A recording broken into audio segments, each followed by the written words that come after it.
Halo, jumpa lagi dengan saya Cika di Gracia Community Online Experience kita hari ini.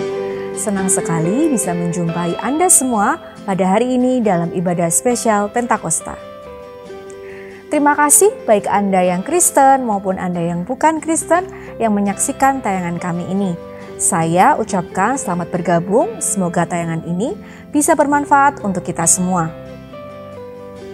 Teman-teman, kita semua pasti mempunyai pergumulan dalam hidup ini. Bahkan sering kita merasakan satu masalah belum selesai, datang lagi masalah lain. Serasa tidak pernah ada hentinya permasalahan yang datang. Sehingga membuat kita bergumul terus dan bahkan tak kunjung selesai dengan pergumulan itu. Nah, di sini kita sering masuk ke dalam lingkaran ini yang membuat kita putus asa, marah dan lemah. Dan ini sangat manusiawi sekali. Padahal di sisi lain, masalah selalu didampingi dengan berkat. Apakah kita sudah pernah menghitung, mengingat, menulis berkat yang kita juga terima? Apakah lebih dari permasalahan yang kita hadapi? Atau bahkan sebenarnya berkat itu lebih besar dari masalah yang kita hadapi? Sebab berkat tidak selalu berupa materi. Pernahkah Anda hitung apa yang sudah Tuhan kasih ke kita? Bisakah kita mengucap syukur? Kita akan lihat jawabannya di mana sebentar lagi Pastor Esra Sutopo akan menyampaikan kebenaran firman Tuhan untuk kita semua dengan judul Ketika Doa Meminta dan Tambah Stres. Namun sebelumnya Leti Samai akan menyapa kita semua dan dilanjutkan dengan rekan saya Bianca, Lukas, dan Agnes bersama GCC Band akan menyanyikan sebuah lagu. Dan untuk informasi, tayangan khotbah dan pujian hari ini adalah rekaman ibadah minggu lalu dan semuanya telah mematuhi protokol kesehatan yang ketat. Jadi, jangan kemana-mana dulu ya, tetap stay tune di channel ini. God bless you. Selamat sore Bapak Ibu Saudara-saudari semuanya. Ketiadaan belas kasihan itu bisa saja dialami oleh kita semua. Baik itu yang memberikan belas kasihan ataupun yang menerima belas kasihan. Saya bisa merasakan betapa tidak enaknya jika kita membutuhkan pertolongan, tetapi justru diabaikan dan ditolak. Beberapa tahun lalu, ketika bapak saya mendekam di penjara selama 2 tahun, kami mengalami perjalanan hidup yang sangat sulit. Sulit makan, sulit bersekolah, menjadi tidak layak, seperti anak-anak sebatang kara yang tinggal dengan seorang ibu di tengah kekacauan. Dihakimi, diabaikan, bahkan ditolak. Tetapi dalam keadaan sulit seperti itu, justru Tuhan memakai keluarga terdekat kami untuk menerima kami kembali. Itulah sukacita dan rasa syukur terbesar yang pernah saya alami. Dalam Markus 2 ayat 17, Tuhan Yesus mengatakan, bukan orang sehat yang membutuhkan tabib, tetapi orang sakit. Aku datang bukan memanggil orang benar, melainkan orang berdosa. Tuhan menemukan seorang pemungut cukai bernama Lewi yang duduk di rumah pajak. Kemudian Tuhan Yesus katakan, ikutlah aku. Tanpa berkata-kata, si pemungut cukai ini bangun dan ikut Yesus. Dan hal menariknya, Tuhan Yesus memilih untuk makan di rumahnya. Dan hadirlah para pemimpin agama atau pendeta ahli-ahli Taurat pada saat itu. Mereka berbincang satu sama lain. Kenapa sih Yesus makan bersama dengan orang berdosa dan pemungut cukai? Kemudian Tuhan mendengar dan menjawab, yang sehat tidak butuh tabib, tetapi yang sakit. Aku datang bukan untuk memanggil orang benar, melainkan orang berdosa. Para ahli-ahli Taurat melihat Lewi sebagai orang berdosa yang tidak layak makan bersama dengan Yesus. Tetapi Yesus melihat Lewi sebagai orang sakit yang butuh kesembuhan. Para ahli-ahli Taurat atau pakar hukum Taurat, mereka menerapkan hukum kepada orang Yahudi pada saat itu. Ketika mendapati mereka yang melakukan tidak sesuai dengan aturan yang diterapkan, itu dianggap berdosa dan hina. Oleh sebab itu, ketika mereka melihat Lewi makan bersama dengan Yesus, mereka menganggap Lewi adalah hina dan tidak layak. Sebenarnya mereka tahu Lewi sakit, tetapi mereka tidak melakukan apapun untuk menolongnya. Tuhan Yesus melihat Lewi sebagai orang sakit yang sedang duduk, kesepian, hilang harapan, dijauhi keluarga, ditolak, bahkan dibenci oleh orang sebangsanya. Lewi sebenarnya membutuhkan tabib, bukan diabaikan. Jadi pada saat Lewi merasa berdosa dan tidak layak, justru Tuhan dengan anugerah dan belas kasihan menerima Lewi dan makan bersama dengannya. Bapak, Ibu, Saudara-saudari semuanya, sebagai pesan untuk kita melalui firman Tuhan hari ini, hanya orang sakit yang membutuhkan tabib. Kapan terakhir kali pergi menemui tabib? Jika hari ini Bapak Ibu dalam keadaan sakit, maka carilah tabib untuk menyembuhkan. Bagi kita yang sudah sehat, tanggung jawab kita menemani yang sakit untuk menemui tabib, bukan meninggalkan atau mengabaikan. Bagi yang sudah menemukan tabib, jangan menghalangi orang lain untuk mencari tabib, tetapi tunjukkan kepada mereka siapakah yang membuat kamu menjadi berharga sampai saat ini. Jika tabib itu adalah Yesus Kristus, maka yang perlu kita kerjakan seminggu ke depan dan seterusnya adalah seperti visi dan misi gereja kita tahun ini, yaitu membawa perbedaan dan menjadi teman bagi satu orang. Philip Yancey mengatakan, anugerah itu seperti air yang berada di ketinggian, mengalir ke bagian terendah. Artinya, anugerah Tuhan mengalir ke bagian terendah seperti kita, orang yang tidak layak dan berdosa.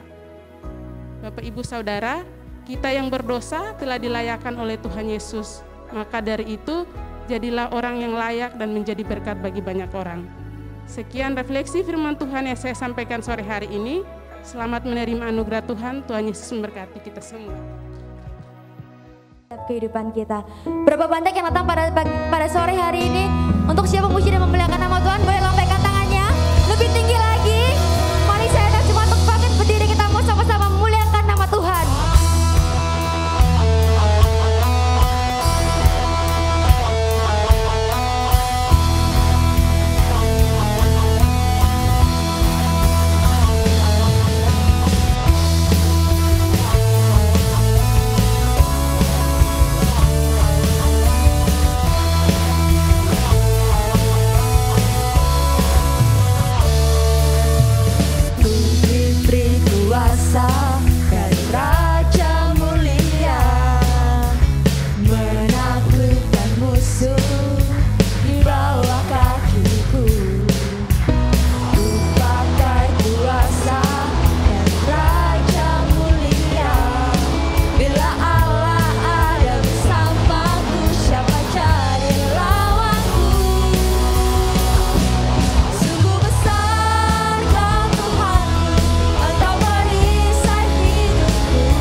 Selamat pagi semuanya. Senang sekali bisa berada di tempat ini bersama dengan Anda semua. Saya tahu pandemi merubah banyak sekali hal. Ada yang bilang kalau sampai di dunia ini gereja dan tempat dugem bisa ada dalam satu kesepakatan tutup bersama, berarti itu benar-benar sesuatu sedang terjadi, saudara-saudara. Dan saya bersyukur kalau kita sekarang sudah punya begitu banyak kelonggaran, bersyukur banget bisa kumpul untuk ibadah lagi, juga bersama-sama. Dan saya juga mengucapkan terima kasih untuk kesempatan yang diberikan kepada saya untuk bisa melayani di tempat ini. Saya tahu satu hal, tugas itu adalah kepercayaan. Task equal trust. Tugas itu adalah kepercayaan. Dan tugas apapun yang diberikan itu adalah kepercayaan yang diberikan. Dan saya bersyukur banget saya diberikan kepercayaan untuk menyampaikan pesan firman Tuhan pada pagi hari ini. Thank you buat Ibu Lois yang sudah mempercayakan kepada saya. Dan saya tahu semangat Anda semua itu adalah orang-orang yang luar biasa. Dan Anda digembalakan secara luar biasa di gereja ini. Yang percaya boleh katakan yes. Yes. Kenapa Kak? Kasih tepuk tangan buat kanan kiri saudara, depan belakang saudara yang punya semangat yang luar biasa untuk bisa kumpul ibadah. Nah, hari ini saya diberi kesempatan untuk menyampaikan di hari Minggu Pentakosta bagaimana Roh Kudus dicurahkan, dan salah satu yang Roh Kudus kerjakan ketika Roh Kudus dicurahkan dalam kehidupan kita, saudara perlu tahu adalah ini, dia adalah Roh yang memberikan penghiburan. Bapak Ibu saudara Tuhan, dia Roh Kudus adalah Roh yang memberikan kita penghiburan. Selain itu Roh Kudus juga adalah Roh yang berbicara kepada kita, mengingatkan kita akan hal-hal yang mungkin seringkali kita lupa. Nah, hari ini khotbah yang saya ingin bawakan judulnya adalah ketika berdoa meminta dan tambah stres. Saudara pernah gak punya pengalaman, Anda punya permintaan kepada Tuhan, doa permintaan saudara gak dijawab-jawab, dan makin saudara doain doa tersebut, saudara makin kepikiran dan lama-lama makin gak nyaman. Kalau orang berkata, oh kamu doa supaya menemukan damai sejahtera. Ini ada momennya kita berdoa dan makin kita doakan, itu makin membuat kita gak nyaman dan makin membuat kita stres. Kenapa? Karena saudara doa punya permintaan, lalu kemudian permintaan saudara tuh gak dijawab-jawab dan saudara kepikiran. Aku salah apa? Lama-lama saudara juga bisa kepikiran, apakah Tuhan itu masih sanggup menjawab doaku? Apakah permintaanku lebih besar dan Tuhanku lebih kecil daripada permintaanku? Nah saudara-saudara ini guys Tuhan, saya kepingin ngajak saudara ini bersama-sama. Saya tahu Tuhan itu adalah Tuhan yang besar. Tuhan itu adalah Tuhan yang memikirkan yang terbaik. Mujizat yang terbesar adalah ketika dosa-dosa kita diampuni. Kita mati, kita masuk sorga. Sorga jadi milik kita, itu adalah mujizat yang terbesar buat kita. Yang setuju katakan yes? Tapi dalam hidup ini kita masih menghadapi tantangan demi tantangan. Betul gak saudara? COVID kemarin merubah banyak hal, bisnis pun berubah. Tantangan hidup terus berjalan. Uang sekolah masih terus berjalan. Sedangkan anak-anaknya tidak ikut sekolah di onsite. Tapi uang gedung sudah bayar. Betul saudara-saudara? Ya kan? Sekarang pindah ke online dan artinya di rumah harus siap komputer, termasuk siap internet buat anak-anak kita. Bapak Ibu saudara, tantangannya terus berjalan. Nah saya kepingin saudara lihat bersama-sama, tahukah saudara bahwa gini, Tuhan kita tetap adalah Tuhan yang peduli. Bukan cuma menyiapkan rumah buat kita di sorga, tapi dia juga peduli terhadap kehidupan kita sehari-hari. Nah Bapak Ibu saudara, saya kepingin saudara lihat bersama-sama bagaimana dengan tantangan kehidupan kita. Apakah Tuhan cuma peduli tentang rumah di sorga tapi tentang tantangan kehidupan kita dia gak bisa jawab? Ternyata tidak. Tuhan itu peduli banget, bahkan dia juga menyampaikan lewat tulisannya, lewat tulisan Paulus kepada kita semua. Nah saya kepingin saudara baca ayatnya sama-sama dalam Filipi pasal yang keempat ayat yang ke-6. Filipi pasal yang keempat ayat yang ke-6, dan saya kepingin ngajak saudara membaca ayat ini dari terjemahan bahasa Indonesia masa kini. Oke? Saya kepingin ngajak saudara kalau kita baca ayat di atas dan yang di bawah, depan sampai belakang, kanan sampai kiri. Kita baca sama-sama dengan suara yang keras saudara ya. Supaya saudara yang gak pernah baca Alkitab, saudara terbiasa baca ayat Alkitab. Atau saudara yang sering baca Alkitab dan suka baca Alkitab sehari 50 fatsal mungkin. Saya percaya ini juga momen kesukaan saudara. Oke, kita baca ayat ini sama-sama. Filipi fatsal yang keempat, ayat yang keenam. Sama-sama yuk, 2, 3. Janganlah khawatir mengenai apapun. Dalam segala hal berdoalah dan ajukanlah permintaanmu kepada Allah. Apa yang kalian perlukan, beritahukanlah itu selalu kepada Allah dengan mengucap terima kasih. Saudara perhatikan ayat ini. Ayat ini menjelaskan bahwa gini, Tuhan itu peduli terhadap kehidupan kita. Tuhan peduli terhadap tantangan saudara yang saudara harus hadapi. Dia memperhatikan saudara. Bahkan ini boleh kok kita ini punya permintaan-permintaan. Paulus malah menyarankan, sampaikan. Tuhan itu enggak anti dengan permintaan saudara dan permintaan saya. Dia peduli, dia mau mendengarkan. Cuman seringkali gini saudara, waktu kita minta sesuatu hal, lalu kemudian permintaan kita tuh enggak dijawab-jawab. Kita tuh makin fokus kepada satu hal itu dan kita melupakan hal-hal yang lain. Kita fokus banget terhadap permintaan itu sehingga kita melupakan yang lain. Seolah-olah gini saudara, doa kita gak dijawab, seolah-olah Tuhan tuh gak pernah melakukan hal yang baik dalam kehidupan kita hanya karena satu doa ini gak dijawab. Oleh karena itu ayat ini menjelaskan kepada kita ini loh, sampaikan apa yang jadi permohonanmu kepada Allah dengan mengucap terima kasih. Nah saudara, saya tahu buat sebagian saudara berkata gini, Esra, kamu perlu tahu itu masalahnya Alkitab, itu masalahnya pendeta. Gak tahu susahnya hidup, suruh mengucap terima kasih. Tahu waktu kemarin COVID, tahu kemarin dalam momen seperti ini, ada banyak hal berubah, bisnis tutup, tantangan hidup terjadi. Mungkin keluarga saudara kena COVID sampai meninggal dan lain sebagainya. Sebagian lagi cacat. Mengucap terima kasih itu yang nulis ayat itu gak tahu susah dalam hidupnya. Pendeta seringkali gak tahu susah dalam hidupnya. Gak tahu apa artinya tantangan kerja. Bapak Ibu saudara Tuhan, izinkan saya berkata kepada saudara, mungkin itu adalah pikiran saudara. Tapi tahukah saudara waktu Paulus menuliskan ini, tulisan ini, saudara tahu dia lagi ngapain? Bukan Paulus habis makan enak, kumpul sama banyak orang yang support dia selalu. Dan kemudian dia jalan-jalan, dia habis pergi keliling-keliling. Mungkin dari kota-kota besar kan, perjalanan misi Paulus lalu ke kota-kota gede kan, betul kan? Nah, mungkin dia habis keliling dari luar negeri, dia dari New York, dia dari Hong Kong, dia dari mana-mana. Pulang lalu kemudian mengatakan catatan ini. No, tapi waktu Paulus nuliskan catatan ini, sebetulnya dia lagi nulis catatan ini ketika dia ada di dalam penjara. Can you imagine that? Ketika dia ada di dalam penjara, dia nggak tahu kepastiannya. Dia nggak tahu kapan mungkin dia keluar. Di suasana di dalam itu saya nggak tahu. Penjara zaman dulu apakah di zaman itu apakah seperti di Indonesia? Bisa disogok, minta kasur sendiri, bisa minta AC, bawa TV, bawa handphone. Ataukah seperti penjara di Singapura? Orang kaya sekalipun di Singapura, Bapak Ibu saudara Tuhan, penjaranya itu cuman ukurnya lebarnya 1, panjangnya 2 meter. Dan orang kaya sekalipun kamu tidur di sana, tidak ada kata sogok, menyogok, dan disogok. Negara itu bukan negara plus 62, tapi negara plus 65, saudara.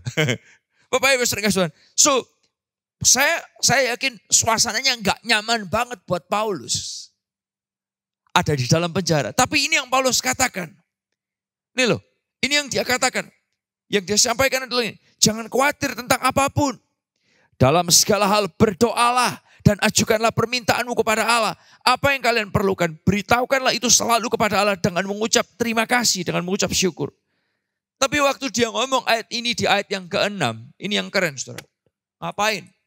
Orang susah-susah, lagi punya permintaan, gak dijawab, mengucap syukur. Kalau kita ngelakuin itu, apa yang akan terjadi? Kerennya, dia gak berhenti sampai ayat 6. Ayat yang ke-7, dia ngomong gini saudara. Maka, perhatikan ayat ini. Maka ayat yang ke-7 dia katakan ini. Kalau lu ngelakuin ayat yang ke-6, maka ayat yang ke-7 ini akan terjadi. Kita baca ayat ke-7 ini sama-sama ya. Yang di atas dan yang di bawah. Yuk sama-sama yuk. 2, 3. Maka sejahtera dari Allah yang tidak mungkin dapat dimengerti manusia akan menjaga hati dan pikiranmu yang sudah. Wow. Maka ini saudara, akan ada damai sejahtera dari Allah yang tidak mungkin dapat dimengerti manusia. Itu akan menjaga hati dan pikiranmu yang sudah bersatu dengan Kristus Yesus. Imagine this. Waktu Paulus ngajarin kita menyampaikan permohonan kita dengan mengucap terima kasih. Dengan ucapan syukur. Ini akan terjadi. Roh Kudus itu bergerak dalam kehidupan saudara. Dan waktu Roh Kudus bergerak, dia akan bicara kepada saudara. Dia juga akan memberikan penghiburan buat saudara. Dan ketika saudara melakukan ini, dan itu Roh Kudus bergerak, ini yang akan terjadi. Maka pikiranmu itu menjadi satu dengan pikiran Kristus katanya. Keren banget saudara. Nah saya kepingin ajak saudara lihat bersama-sama. Ada 4 bentuk kata doa dalam bahasa Yunani yang mempunyai arti yang berbeda-beda. Yang pertama artinya doa itu adalah ini saudara. Yaitu adalah berdoa itu kata-kata umum doa yang selalu dipakai tentang Tuhan. Seperti bentuk ini saudara, bertatap muka dengan Tuhan atau juga berjumpa dengan Tuhan. Ini yang pertama, berdoa. Nah yang kedua adalah dan ketiga adalah gini. Kata-kata doa dalam bahasa Yunani punya arti juga adalah ini saudara, permintaan dan permohonan. Request and supplication. Request and supplication, oke? Permintaan dan permohonan. Nah saya kepingin ajak saudara lihat bersama-sama. Tuhan kita itu adalah Tuhan yang besar. Dia lebih besar daripada semua permintaan saudara dan saya. Yang percaya katakan yes. Cuman kadang kalau permintaan kita nggak dijawab-jawab, kita bisa berubah pikirannya. Oh jangan-jangan permintaanku ini terlalu besar buat Tuhan. Izinkan saya berkata kepada saudara, tidak ada permintaan yang terlalu besar. Karena Tuhan kita lebih besar daripada imajinasi kita.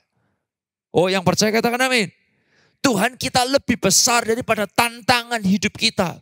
Tuhan kita lebih besar daripada permintaan kita apapun. Nah oleh karena itu saudara perlu tahu bahwa ini Tuhan kita lebih besar daripada doa saudara. Dia bisa jawab apa yang saudara doakan melebihi permintaan saudara. Nah pertanyaannya adalah gini. Tuhan tahu nggak apa yang kita doakan? Tuhan tahu nggak permintaan kita? Tuhan tahu nggak kebutuhan kita? Kalau Tuhan tahu, ngapain kita mesti doain? Saudara, John Calvin pernah menulis kata-kata ini. Kalau Tuhan sudah tahu semua pemikiran kita, kenapa kita perlu doa menyampaikan permohonan kita? Ada beberapa hal karena gini. Kalau kita perlu menyampaikan permohonan kita dan permintaan kita, itu karena gini. Kita perlu sepenuhnya, bukan hanya untuk benefit sementara. Kita ini perlu Tuhan sepenuhnya, bukan sementara. Saya ulang sekali lagi. Untuk mengingatkan diri kita bahwa kita perlu Tuhan sepenuhnya, bukan sementara. Katakan sama-sama sepenuhnya. 2, 3. Bukan sementara. Oleh karena itu kita perlu menyampaikan permohonan kita. Dan bukan hanya itu saja ini saudara. Memurnikan keinginan kita. Karena harus kita bawa ke hadapan Tuhan. Tuhan aku kepingin ini loh. Tuhan aku kepingin itu loh. Kadang kita cuma mikir tanpa kejelasan motivasi hati kita. Tapi waktu kita bawa kepada Tuhan, di situ kita ngecek lagi hati kita. Yang kita minta ini motivasinya benar gak? Yang kita minta ini tujuannya baik apa enggak? Dan bukan hanya itu aja, mempersiapkan kita untuk menerima dengan syukur apa yang Dia berikan buat kita. Berikutnya lagi adalah menolong kita untuk terus sadar akan kebaikan Tuhan. Mengingatkan kita bahwa kita ini lemah dan Tuhan itu berkuasa. Nah kalau tadi yang pertama, doa itu dalam bahasa Yunani itu ada model yang pertama adalah berdoa seperti bertatap muka. Yang kedua adalah permintaan dan permohonan. Yang ketiga adalah, yang keempat adalah ini saudara. Bentuk doa yang keempat adalah ini saudara, ucapan syukur. Boleh katakan sama-sama apa saudara? Ucapan syukur. Ketika Anda merasa khawatir, saudara merasa cemas. Situasi ini seringkali membuat kita bingung dan izinkan saya berkata. Dalam situasi bingung, cemas, biasanya ucapan syukur itu bukanlah mood otomatis. Betul gak sih? Ucapan syukur itu bukanlah feeling yang otomatis ada. Ucapan syukur bukanlah kata-kata yang otomatis keluar pertama kali. Nggak mungkin. Itu bisa kata-kata yang terakhir. Tapi saudara perlu melakukannya. Karena ini yang Paulus ajarkan sama kita. Sampaikan segala permohonanmu. Sampaikan semua kebutuhanmu dengan, ini saudara, mengucap terima kasih. Mengucap syukur. Kenapa? Karena gini saudara. Waktu kita bersyukur itu mengingatkan kita kepada 3 hal. Yang pertama adalah ini. Mengingatkan campur tangan Tuhan di waktu-waktu yang lalu. Tuhan itu pernah melakukan kebesarannya dalam hidup saudara. Ini yang pertama. Waktu Anda bersyukur, Anda langsung akan diingatkan. Iya loh, Tuhan itu pernah baik. Iya loh, Tuhan itu pernah melakukan mujizat ini. Serius saudara, saya pun juga mengalami itu. Kadang kalau saya mikirin tantangan hidup ke depan, baik dalam pelayanan, baik dalam keluarga, mikirin kebutuhan ke depan itu rasanya hati itu bisa langsung kayak nervous semua. Waduh, mateng. Aduh, gimana? Aduh, mateng itu gosong gitu saudara ya. Mungkin ya, seperti masakan. Aduh, nanti gimana? Aduh, nanti. Tapi ketika saudara berpikir untuk mengucap syukur, tahu-tahu saudara diingatkan. Tuhan itu pernah melakukan hal yang besar loh buat aku. Tuhan itu pernah, Bapak Ibu Saudara Tuhan, tadi malam waktu saya di kereta sekalipun, saya ngobrol sama istri saya, mikir ya. Habis gini nanti anak kita, karena anak saya yang gede sekarang usianya 16 tahun. Saudara. Nah tantangan saya ke depan adalah mulai mikirin, habis gini anak saya kuliah di mana? Oke? Kuliah tuh harus nyiapin duitnya. Bukan hanya itu, anak cewek umur 16 tahun depan ada yang namanya Sweet 17. Saya berharap COVID muncul lagi supaya nggak usah pesta-pesta Sweet 17. Haleluya. Buat Anda yang bisa menikah di zaman COVID dan punya anak cewek di umur 17 di zaman COVID, bersyukurlah karena Tuhan itu baik buat kehidupan saudara. Anda tahu apa yang saya bicarakan? Itu nge-save duit Bapak Ibu Saudara Kristen. Mungkin anak saya cewek Claudia 17 tahun bikin Sweet 17, kita bikin di Soteria saja saudara-saudara ya. Nah Bapak Ibu Saudara Kristen, saya berharap itu menolong pengeluaran keluarga saya. Nah Bapak Ibu Saudara Kristen, tapi di momen itu saya mikir, aduh saya gimana kita mikir semua, tahu-tahu dalam pembicaraan itu saya yakin ini adalah Roh Kudus bekerja. Dan ketika Roh Kudus bekerja, dia memberikan penghiburan. Yang setuju katakan yes. Dia berbicara kepada kita dan mengingatkan kita hal-hal yang kita lupa. Tahu-tahu saya diingetin, hey, kalau Tuhan pernah melewatkan kamu dalam musim-musim kemarin, kalau Tuhan pernah melewatkan kamu, Bapak Ibu Saudara, kalau cuman uang kuliah kamu kepikiran, sadarkah kamu uang pangkal, SMP, SMA, kalau Tuhan lewatkan, Tuhan juga bisa lewatkan ke depan. Saudara, dari situ saya mikir, wow, Tuhan, aku gak pernah kebayang. Yang tadi saya cuma mikirnya ke depan nanti gimana, hati itu nervous, hati itu bingung, hati itu panik. Begitu saya diingatkan, Tuhan itu pernah melakukan hal yang baik. Rasanya itu kayak ada damai yang memberikan saya kekuatan. Kalau Tuhan pernah melewatkan ini, dia juga akan melewatkan ke depan. Yang percaya katakan amin. Yang percaya katakan amin. Saudara, ini bersyukur mengingatkan kita kepada yang pertama, mengingatkan campur tangan Tuhan di waktu yang lalu. Yang kedua adalah gini, penyerahan kepada kedaulatan Tuhan untuk saat ini. Tuhan, kalau ini situasiku, aku jalan dalam hidup ini bukan dengan kekuatanku, tapi dengan kekuatan Tuhan. Kalau Tuhan izinkan, thank you. Tapi kalau Tuhan gak izinkan, aku percaya Engkau tahu yang terbaik buat hidupku. Yang percaya katakan yes. Nah, yang ketiga, bersyukur mengingatkan kita adalah gini saudara. Percaya bahwa Tuhan mencukupkan masa depan kita. Percaya Tuhan mencukupkan masa depan kita. Oleh karena itu, saya kepingin ajak saudara lihat ini. Seringkali permintaan kita satu yang belum dijawab. Hanya karena satu hal belum dijawab. Bukan berarti Tuhan itu gak pernah melakukan hal yang baik dalam hidup saudara. Saya boleh gak minta tolong satu volunteer untuk maju ke depan? Satu orang boleh maju ke depan. Bantu saya siapa saja, cowok boleh, cewek boleh, siapapun. Boleh gak ada satu orang maju ke depan? Siapa? Albert. Oke, Albert boleh maju ke depan. Oh, kamu yang pengumuman tadi ya? Namanya Albert. Wah, luar biasa.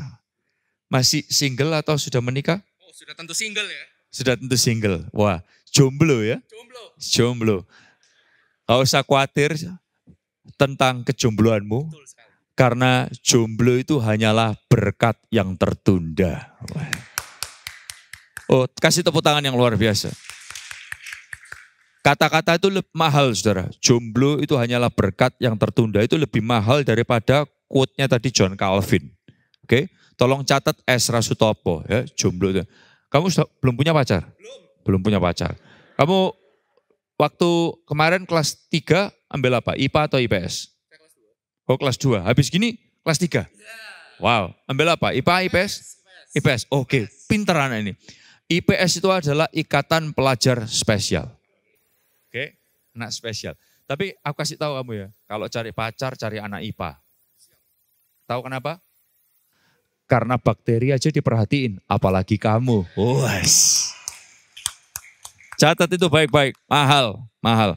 John Calvin nggak bisa ngomong kayak gitu tadi, mahal. Nah, saya kepingin ajak kamu lihat ke depan. Oke, boleh nggak sebutkan apa yang kamu lihat di depan ini? Manusia, bagus. Ada berapa? Ya 100. Oke, 100 manusia itu banyak loh. Ya. Lalu selain kamu lihat manusia, lihat apa lagi? Televisi. Oke, apa lagi? Tembok. Sepatu. Oke, apa lagi? Kepala. Jadi manusia sama kepala beda ya? Luar biasa. Saya bilang anak ini spesial kan? Spesial. Lain lagi? Korden. Oke, lain lagi? AC. Oke, lain lagi? Kursi. Apa lagi? Pastor Ezra. Wes, kelihatan nih. Luar biasa. Kamera lihat gak? Lihat dong. Oke. Lihat cewek cantik gak? Banyak. Wes, luar biasa. Spesial anak ini, bagus. Berarti kamu normal. Kalau kamu gak lihat cewek cantik tapi cuma lihat cowok cakep, bahaya kamu. Oke, nah sekarang saya kepingin ngajak kamu untuk jalan ke sebelah sini boleh ya? Oke. Saya geser sedikit. Ya, ops. Jangan kau rusakkan alat di rumah Tuhan. Ngadep ke belakang, boleh bro. Nah, yes. Gak usah sampai situ lah, lebay bro. Itu terlalu lebay. Ngadep sini. Ya, terima kasih. Apa yang kamu lihat? Gelap. Apa lagi? Korden, apa lagi? Hitam. Hah? Ya, hitam. Terus apa lagi? Kegelapan. Dari tadi kok cuman gelap, hitam. Karena cuman itu yang kamu lihat ya, betul ya? Kamu tahu nggak? Ini kemarin habis dikencingin tikus, muka taruh situ. Nah, enggak. Tetap lihat situ ya. Saya mau tanya sama kamu bisa jangan lihat kemana-mana, lihat situ ya. Bisa lihat orang nggak? Nggak bisa? Nggak bisa. Kamu bisa lihat TV nggak?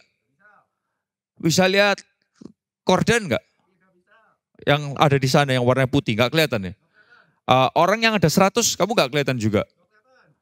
AC nggak kelihatan? Kenapa nggak kelihatan? Karena gelap.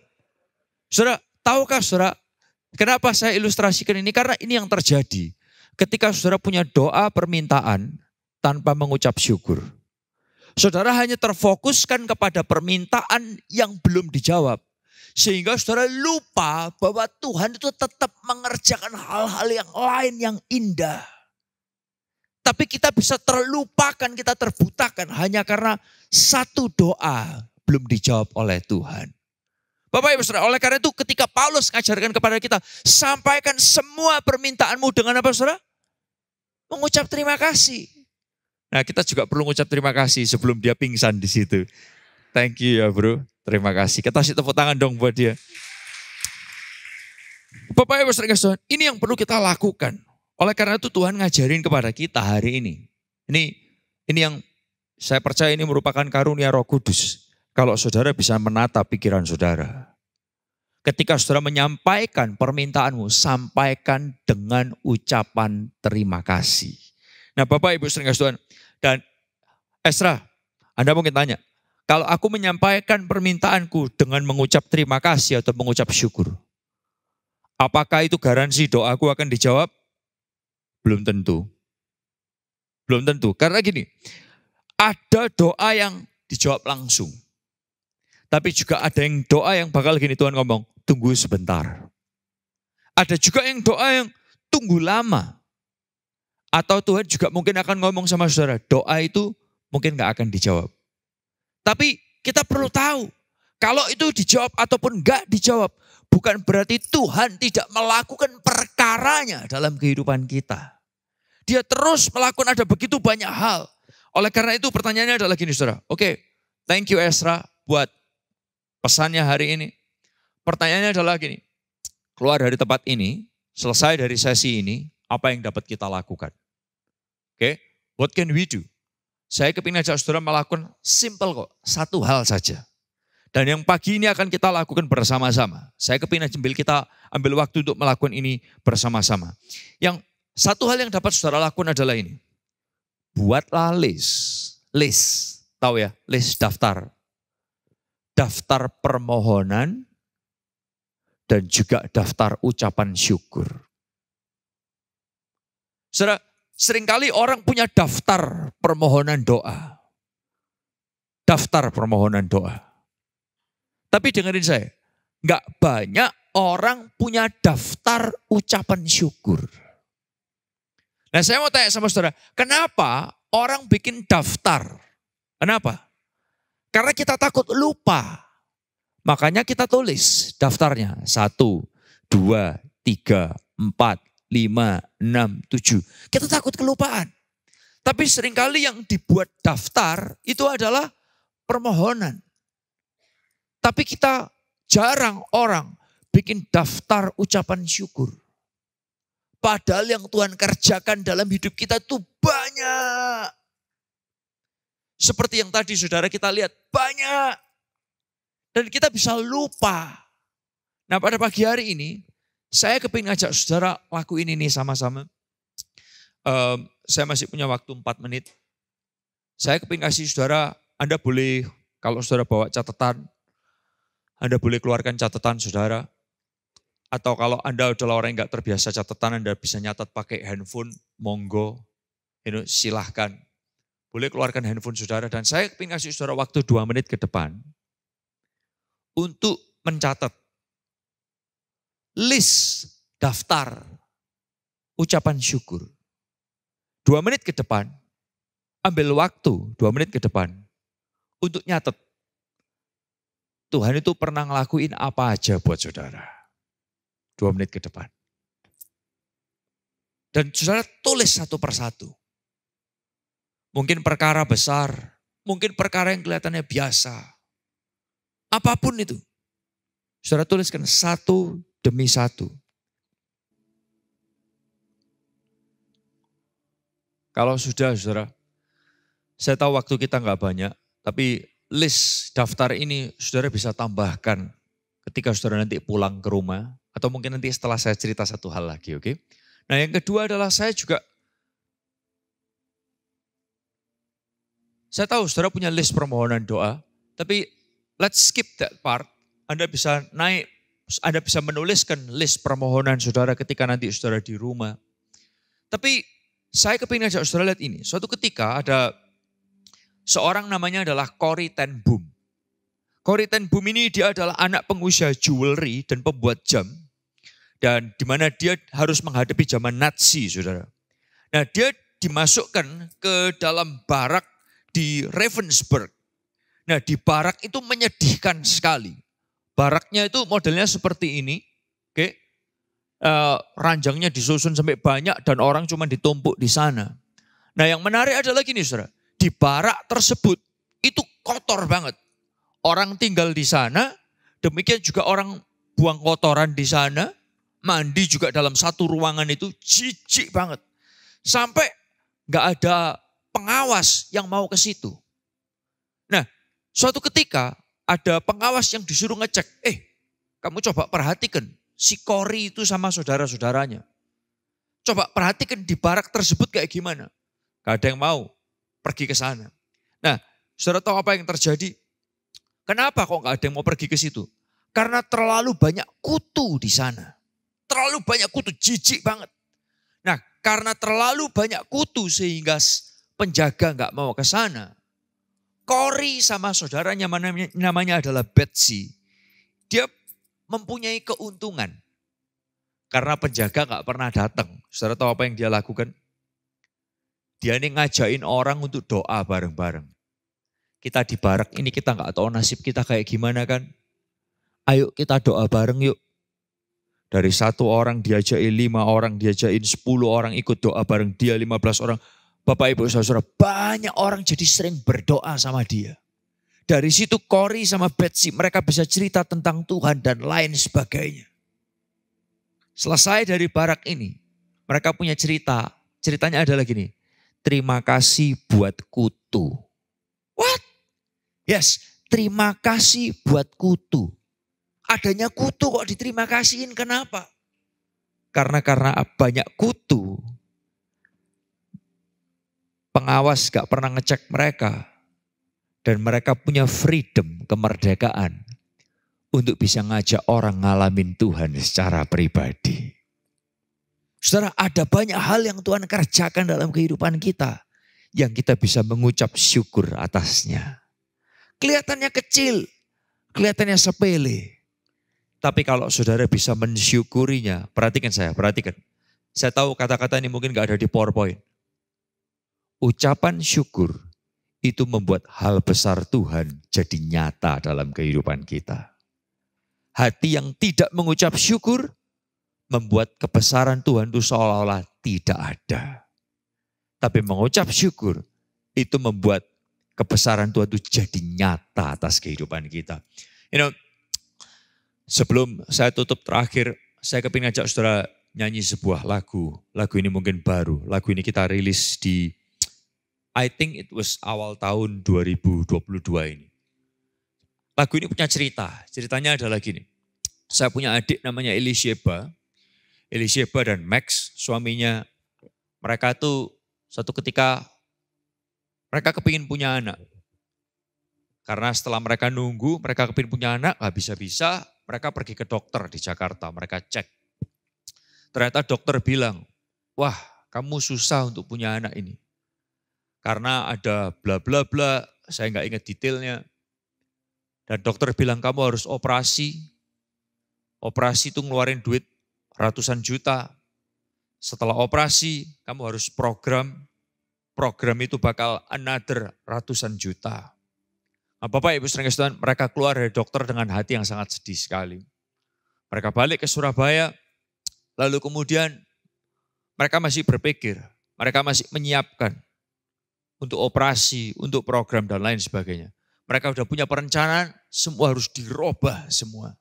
Bapak Ibu saudara sekalian, tapi menariknya adalah gini, di tengah jalan sebelum operasi apapun dilakukan, tahu-tahu Elisheba itu ngajak kita video call.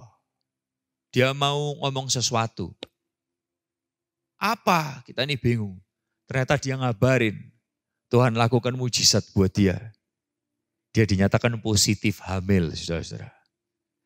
Oh, Anda boleh kasih tepuk tangan yang luar biasa. Tuhan kita adalah Tuhan yang suka kasih surprise, Tuhan yang kasih kejutan. Dan ketika di momen itu, kehamilan bulan pertama, kedua, ketiga, saya rasa itu ketika bulan kelima, Tuhan titipkan sebuah lagu ini. Karena di momen itu kita semua diingatkan. Ada banyak jemaat kita yang juga ngalamin mujizat Tuhan. Di tengah-tengah COVID, di tengah-tengah situasi yang gak nyaman buat banyak orang. Orang bisa merasa bahwa gini, Tuhan tuh ada gak sih yang mati COVID banyak. Menariknya gini, maaf ya. Dulu zaman gak ada COVID, yang bikin KKR, yang bikin festival, kesembuhan banyak. Waktu COVID tiarap semua, saudara. Benar gak? Tiarap semua. Mana KKR kesembuhannya gak ada lagi. Orang bisa merasa seolah-olah Tuhan tuh kayak gak ada lagi.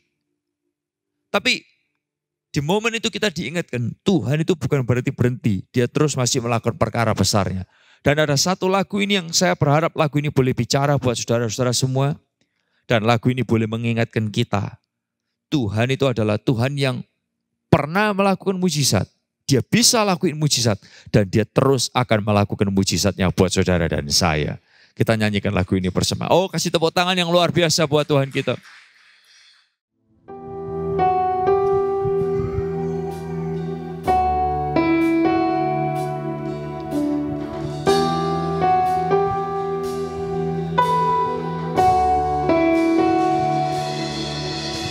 dalam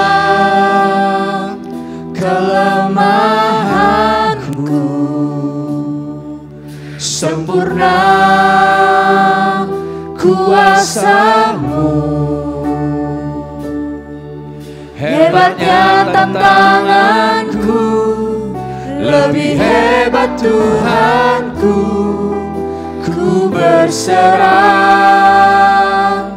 kepadamu yang membelah laut, yang teduhkan badai, yang mustahil pun terjadi karena kuasa-Mu yang pegang hidupku, yang buka jalan bagiku. Kau pembuat mujizat sejati.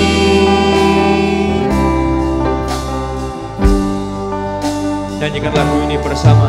Di dalam kelemahanku sempurna kuasa-Mu.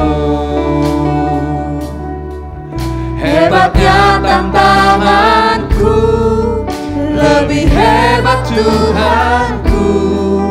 Ku berserah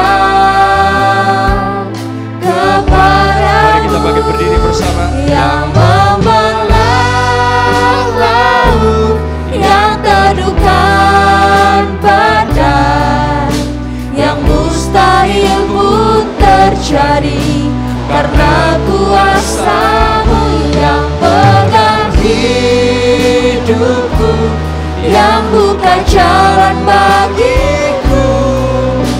Kau membuat mujizat sejati. Dengan hati yang percaya boleh angkat tangan kita. Yang membelah laut, yang teduhkan badai, yang mustahil pun terjadi karena kuasa-Mu yang pegang hidupku, yang buka jalan bagiku.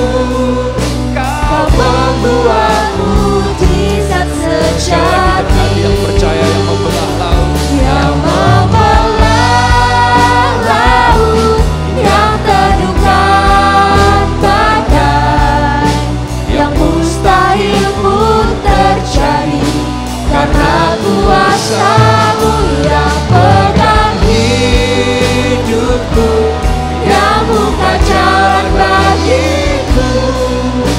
Kau pembuat mujizat sejati.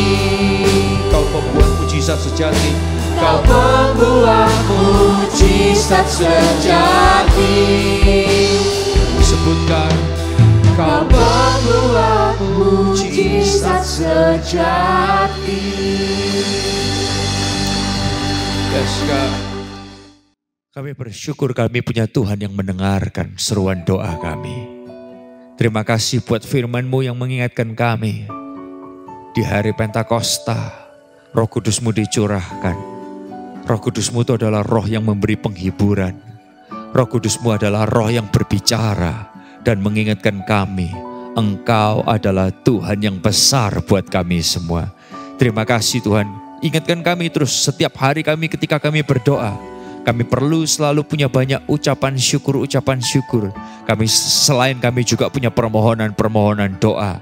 Dan kami yakin ketika kami punya permohonan doa yang disertai dengan ucapan syukur, maka akan ada damai sejahtera Allah yang melampaui segala akal bersama dengan kami. Orang lain akan berkata, kamu punya pergumulan tapi kamu bisa happy. Kamu punya pergumulan tapi kamu masih bisa punya pengharapan. Why? Karena kami punya Tuhan yang terus berjalan dengan kami semua. Tiba saatnya anak-anakmu akan pulang kembali ke tempat kami masing-masing. Tadahkan tangan saudara tinggi-tinggi di hadapan Tuhan. Pulanglah dengan damai sejahtera dari Allah Bapa, Allah Anak dan Allah Roh Kudus. Pulang menyertai kita semua. pekerjaan, sekolah, rumah tangga, kesehatan, keuangan saudara, biar terus diberkati Tuhan. Celikkan kami bahwa setiap hari kami adalah orang-orang yang dicintai Tuhan dengan kasih yang begitu besar, tidak ada batasnya. Setiap menit, setiap detiknya kasih-Mu ada buat kami. Dan ingatkan kami, setiap hari itu adalah mujizat yang Tuhan kerjakan. Dan ingatkan kami Tuhan, buat kami makin mencintai Tuhan, makin mengasihi sesama. Apapun yang dikerjakan tangan anak-Mu, Engkau buat berhasil, Engkau buat berjaya di dalam nama Tuhan Yesus. Semua yang percaya dan diberkati bersama berkata, amin. Tuhan Yesus berkati kita semua. God bless. Terima kasih untuk Pastor Ezra Sutopo untuk renungan firman Tuhan hari ini yang mengingatkan kita semua untuk menulis apa yang dapat kita ucapkan syukur. Ternyata setelah kita tulis banyak juga ya ucapan syukur dalam kehidupan ini. Semoga kita semua diberkati dan dikuatkan dan makin tangguh sebagai pengikut Kristus.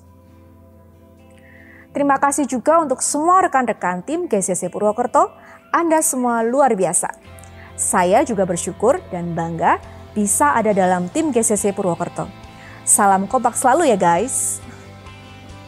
Terima kasih juga untuk Bapak dan Ibu dan teman-teman semua yang telah dengan setia dalam memberikan persembahan.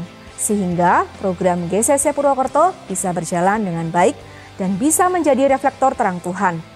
Kiranya Tuhan memberkati dan memberi kemudahan untuk segala usaha pekerjaan Bapak Ibu semua. Selanjutnya, untuk Bapak dan Ibu yang ingin memberikan persembahan, bisa langsung ke kotak persembahan yang ada di gereja, bertemu dengan pekerja di gereja, atau Bapak Ibu bisa langsung mentransfer ke nomor rekening gereja yang tertera di layar Anda.